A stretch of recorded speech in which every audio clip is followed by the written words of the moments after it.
HC have officially gotten underway, and can we stop trying to paint them as a great big shiny new flashy toy? They are not. They are a relocation team. The argument was settled on the 32 Force podcast, so it was a sale and relocation of their currencies. Therefore, Utah HC is a relocation team. Okay? You may not have Palace history, but you are technically a relocation team, alright? It's so annoying how, broadcasters are basically going, look at this player, look at that player. It's like, they were there last year! They were there last year! In a Desert Dogs uniform, in Kachina! It's like, they're not new, they were there last year! You just didn't pay attention to them! Yeah, you only had the cards on one game, on Nash Tail last year, I don't know what it was, but we've had a few games now to see Utah HC in action. They are doing surprisingly well. They are currently 3-0 against original 6 teams. Now that in itself is very alarming. That's alarming. But I want to get my initial thoughts to Utah's first couple of games. We did it with the Kraken in Season 4. So we're going to do it here for Utah. Here in Season 7. I did watch that first game for Utah, which was their opener at Dallas Center. And my, oh my, oh my, what a sorry sight that is. I mean, oh my god. Talk about coming full circle. Because what a lot of people forget is the Coyotes, when they arrived in Arizona in 1996, they did not have a venue ready for hockey. They thought they did, but they end up not. This is the exact same situation that Utah HC now finds themselves in. The Della Center, it is not equipped for hockey. And I do not care how many renovations Ryan Ashley Smith do in the next few years, it will never be hockey ready. Because it was not designed to be an NHL venue year in, year out. You were lucky over the years you managed to get the LA Kings and Bailey in for one preseason game a year. You were lucky at that most. But it does on the telly, the ring just looks so small. It's like, oh my god, my arena looks bigger, and my arena is a university campus for crying out loud. It's like, how can players be happy playing on that? It's like, seriously, it just looks like a complete dinky, it looks like a paddling pool. You know? It's like, it's so small. How are you supposed to, how are the Players Association happy with this? How? How are they happy? How are they happy with that? How? Like, seriously? Oh my god, you say that's better than my arena? Get away. Get away. And it doesn't look like there's going to be a new arena in Utah anytime soon, because the idea is they're going to, get rid of the extra. And with the camera angles, it looked like there wasn't really, because they kept saying on the broadcast, oh, it's a packed house, but I'm watching on my telly, this is about, what, 2 a.m., 3 a.m. in the morning here in the UK.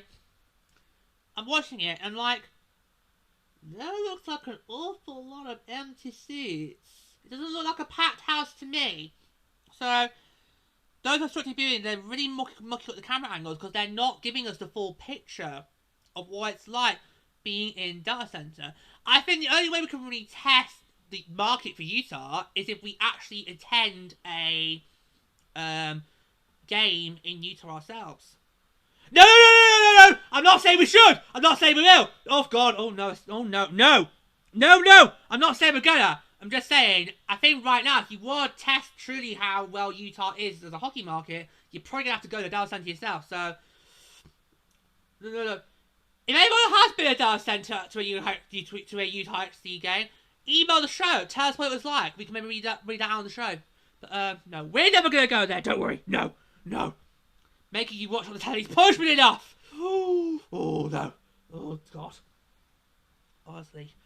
First segment of the new format in already. I've already pissed off one of the mascots. Ooh, that's not a good start. Yeah. But no, that is too small. I'm sorry, you cannot have the Olympics there. You cannot. And it's not like Utah's not got the money. They've got $900 million sitting there. It's burning a hole in their pockets. Spend it! Spend it! Building the arena. Oh. The other thing I want to point out is the Thunder uniforms. Now, Utah HC have gone down the PWHL route. Now, for those of you who are not familiar with the PWHL route, let me explain how it is. So, in the PWHL's inaugural season, none of us had a brand. None of us had an identity. None of us had team names or logos because the league wanted to make sure they get this right. And oh boy, did the PWHL get this right. Okay, so Ryan Ashley-Smith, you can learn something from the Professional Women's Hockey League here. So the PWHL last year, every team just wore a standard jersey in their team's colours with their team city does a diagonal. So basically like you see with the Rangers. That's what we had.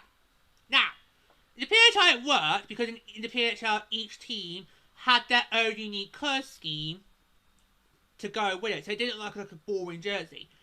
Now, I don't know if Utah have figured out a colour scheme, but these jerseys just look dull. They look boring. You know, the black and white. I'm not a fan of black and white as a primary set. Black and white are fine for alternate jerseys, for third jerseys, but not as a primary kits. Just no. The only one to get to that is Bailey. Sorry if I'm it. It's like I'm not really seeing anything that's personal to Utah. And also, Utah didn't need to go down the PHL route because in the PHL nobody had a temporary logo design to work as a placeholder. Whereas Utah have designed some pretty cool placeholder logos that will work for this season. They even had a really good chest stripe one, which I think would have looked really, really great. Now, obviously, Montreal has that, which is great. But I would love somebody else to have a go at doing that, so we can maybe compare the two. But Utah have got some interesting temporary placeholder logos this year, but they're not utilising them. And I actually feel that Utah actually could have created a really awesome jersey that could easily in 5 years, 10 years time be a collector's item. But it looks dull, it looks drab, it looks dull, it looks boring. So now you could say I'm dissing Utah because in order for Utah to happen, we had to lose my dear, dear friend here. Well, if you want to say that, feel free. I'll happily own it. But, for me, I have no problem with Utah being in the NHL. But, I honestly would have preferred it if Utah had been an expansion team. Because if Utah was an expansion team, we could have got this right. We could have got them an arena that is NHL ready from day one. We could have got them a brand. We could have got them a name, an identity, and a colour scheme that resonates Utah. We could have had an expansion draft where even Vegas would have to participate in, because oh yeah, no more freebies chance.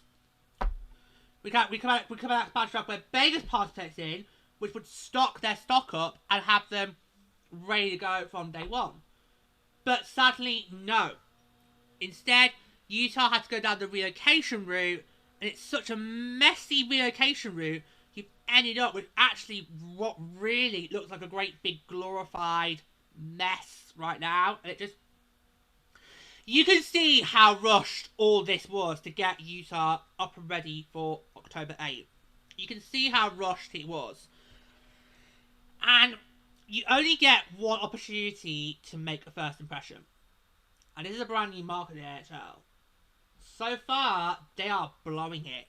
I mean, you can see the passions there. I mean, Ryan Ashley-Smith, they are pretty much a fan's dream of what an shit group looks like. When we all love to have Urs like that. And who knows, maybe in 5 years from now, they might get it right. But focus on here and now, it doesn't feel right. It just feels like Utah, this is your opportunity to make an impression. and you're not really doing a good job. But then again, I am not really feeling the Utah vibe right now, but that's because obviously I'm still pretty much grieving the loss of my dear, dear friend here. Maybe when we get to the end of the season and we've had a full first year of them, I might be able to warm to it. Maybe we get the brand and the identity and the name. Maybe then I will warm to it. Well, then not because the way I think it's going to go.